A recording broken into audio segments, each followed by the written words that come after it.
next topic is Fayol's principles of management. Fayol's providing the 14 principles of management. First, we understand the history about the Fayol. The Fayol was born in France in 1841. He got a degree in mining engineering in 1860 and started working as an engineer in coal mining company. Then he was promoted as an MD of the company at the time that the condition of the company was in insolvency. You know about the insolvency?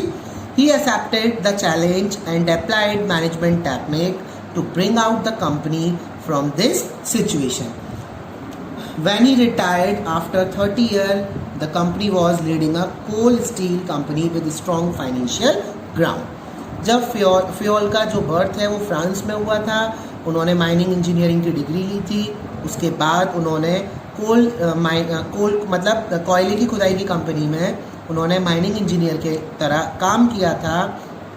जब उनको company का managing director बनाया गया था, उस time company किसकी situation में थी? कंपनी का दिवालिया निकल चुका था. कंपनी की कंडीशन बहुत ज़्यादा ख़राब थी.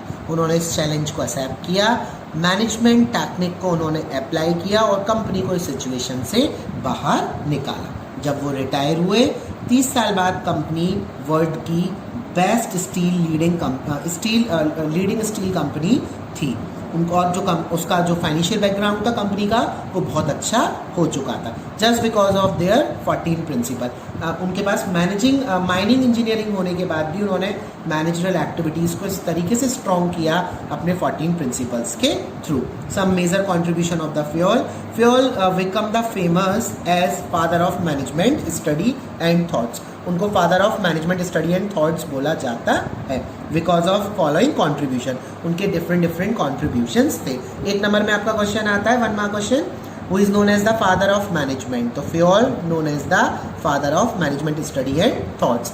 इन्होंने मैनेजमेंट स्टडी प्रिंसिपल्स दिए थे, उन्होंने टेक्निक्स दी थी टेलर ने. तो दोनों में डिफ्रेंशिएशन है. First contribution is this, he made clear between the technical and managerial skills. उन्होंने बताया कि टेक्निक्स अलग होते हैं और मैनेजरल स्किल्स अलग होते हैं. तकनीक और एक जो प्रबंधीय योग्यता होती है वो दोनों चीज़ें अलग अलग होती हैं. उन्होंने 4 स्टेप बताए मैनेजमेंट प्रोसेस में. फॉलोइंग स्टेप्स होते हैं जब हमारे मेन मैनेजमेंट के फंक्शंस बोले जाते हैं, that is planning, organizing, staffing, directing and controlling. उन्होंने ये मेजर स्टेप्स बताए कि मैनेजमेंट के प्रोसेस किसके थ्रू होता है? Planning, organizing, staffing, directing and controlling के थ्रू होता है. इन शॉर्ट हम इसको क्या बोलते हैं? POSDC.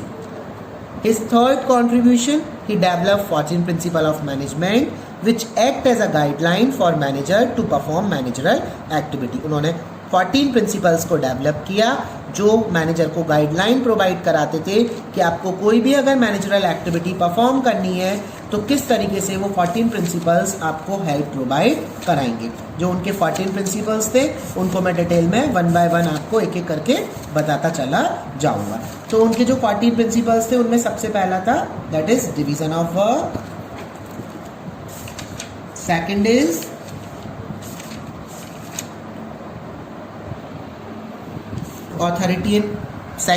authority and responsibility. Third is discipline. Fourth is unity of command. Fifth is unity of direction.